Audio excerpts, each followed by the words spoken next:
Oi, pessoal! Chegamos à nossa terceira e última aula desse primeiro bloco, tá? De atividades, de aulas. Falando sobre um tema um tanto quanto polêmico, né? Que é o relevo brasileiro. Polêmico justamente por causa das montanhas, tá, gente? Então, vamos lá. A área da geografia que estuda relevo se chama geomorfologia, tá? A formação das rochas, formação do relevo. Tá? As unidades geomorfológicas brasileiras são 3: planalto, planície e depressão. Não existe montanha no Brasil, meus futuros universitários, por favor, tá?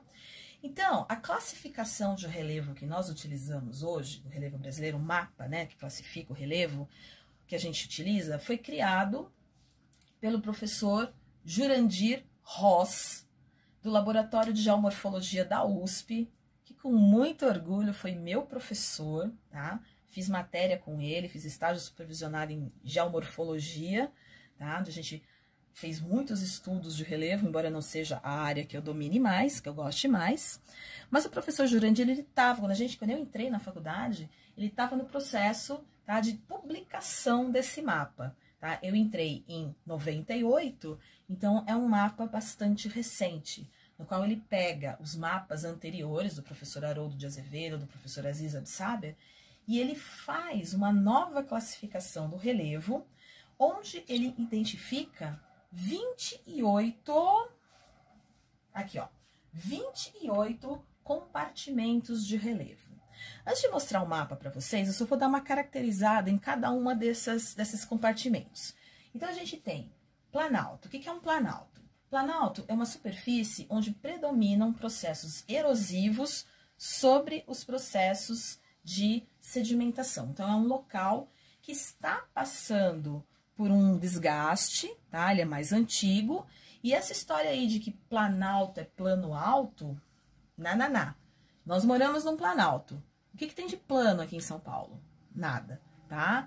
Então, o planalto é esse terreno que está passando por um processo de erosão que no passado ele foi mais alto. Pode ter sido até montanha, quem sabe. Mas o que ele tem hoje são formas como chapadas, que é aquele de topo plano, as serras, as escarpas, os morros, os morretes, tá? E os picos. Então, um planalto, ele é bastante irregular.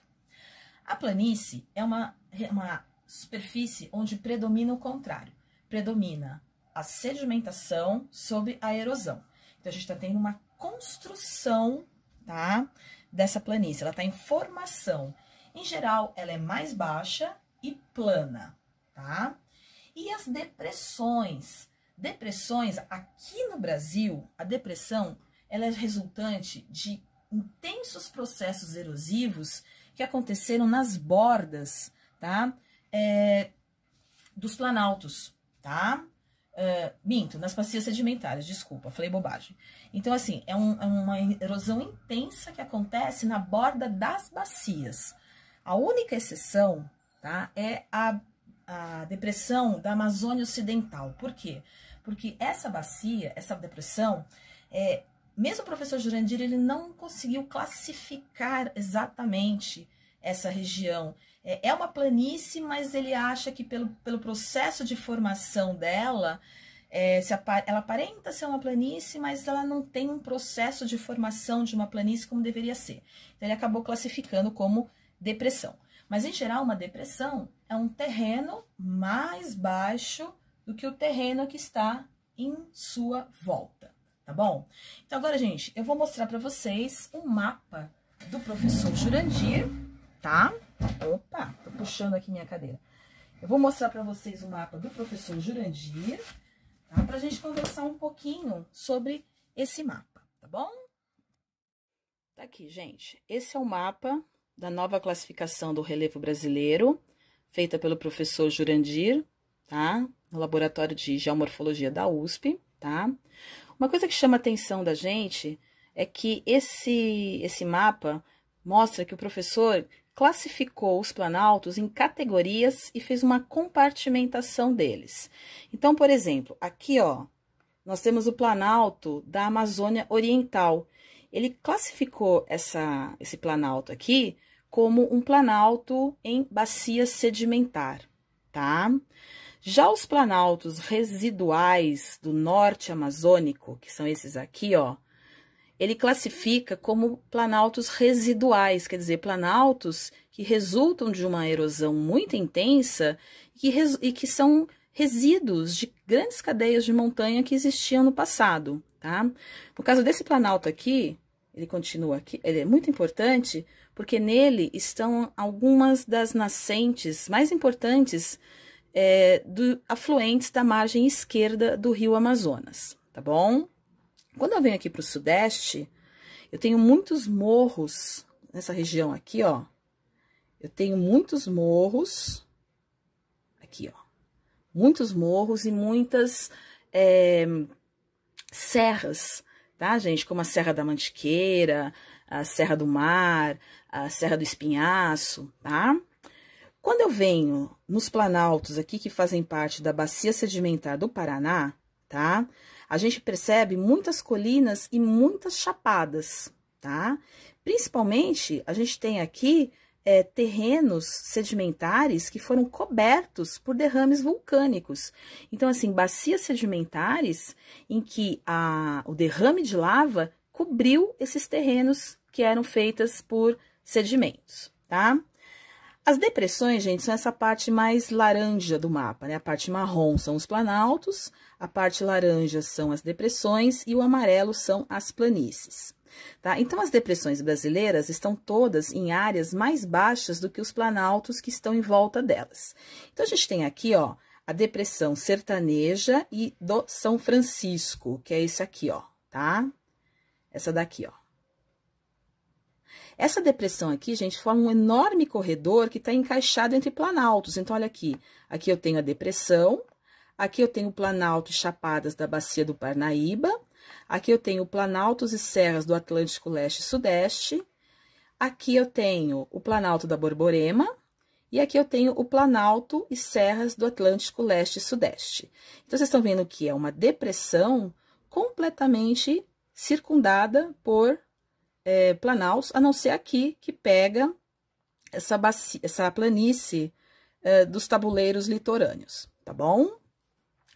No norte, no sul e no sudeste, tá? Nós temos uma depressão aqui, ó, a depressão periférica da borda leste da bacia do Paraná, que ela vai de São Paulo até o Rio Grande do Sul, tá?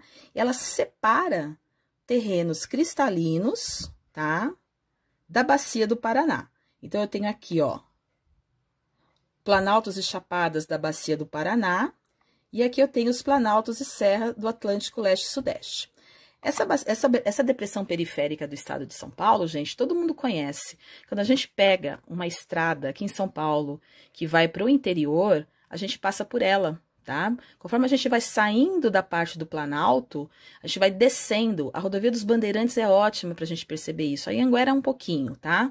Você vai descendo e quando você olha o horizonte, você não vê mais nada no horizonte. Significa que você entrou na depressão periférica. Bom, falando sobre as planícies, eu tenho aqui a planície do Rio Amazonas, aqui, ó, planície do Rio Amazonas, acompanhando, né, o Vale do Rio, onde a gente tem um predomínio de processos de sedimentação que traz sedimentos, inclusive, da Cordilheira dos Andes, tá? Ele vem trazendo esses sedimentos.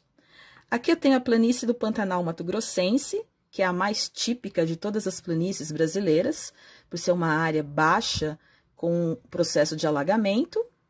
E aqui o destaque eu tenho as planícies e tabuleiros litorâneos, que começam aqui no Maranhão e vão, tá? O desenho aqui vai até o Rio Grande do Sul, ele dá uma interrompida aqui, aí ele se torna bem mais estreitinho, tá? Mas ele dá uma interrompida aqui no desenho, mas ele vai seguindo até aqui, onde a gente tem a planície da Lagoa dos Patos e Lagoa Mirim. Ok, pessoal?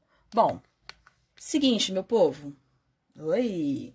Aqui a gente termina, tá? Essa atividade, essa aula. Mas então, se vocês tiverem alguma dúvida, por favor, entrem nos tópicos da plataforma, tá? Do fórum, onde vai estar lá Relevo Brasileiro, e façam suas perguntas.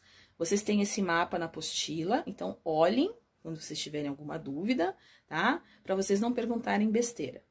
Pessoal, espero vê-los em breve, que essa quarentena acabe logo e a gente possa mais uma vez brigar durante as nossas manhãs de quinta-feira e tarde de quarta-feira, tá bom? Gente, beijo pra vocês, tudo de bom, e estudem e não saiam de casa, tá bom? Beijo!